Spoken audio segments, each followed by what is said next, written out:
לא הבנתי, מה הלו"ז מחר? התפתלו שעתיים או יש בגרות אהובה שלי. כאן זה שיר מורות תשמע. המורות נכנסות בשער, השער לא נפתח כמו מעקות, צדיקות בפער, הרמב"ם היום משמירת לשון, מלמדת בחום, חצי כיסוי ראש לא בא בחשבון, יש לי לו"ז צפוף, שיחה היא שבעה נדלדות.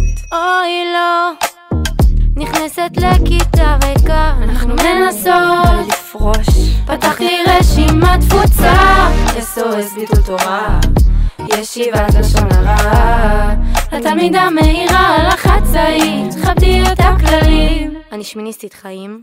ירוחם ויואב עולים להתקפה, לא תקבלי פה חד"פ, זאת שיחת נזיפה. הקמתי כבר בית נאמן בישראל, 8 ילדים.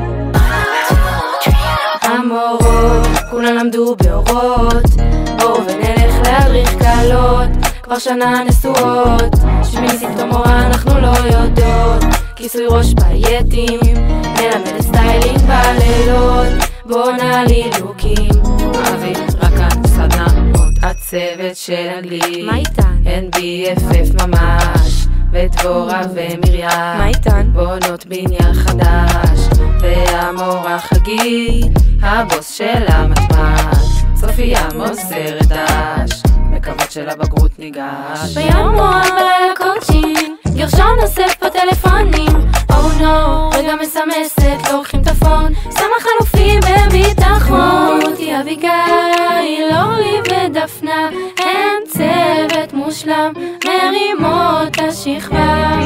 חודש תשיעי, יולדת בכיתה, חייבת שביתה.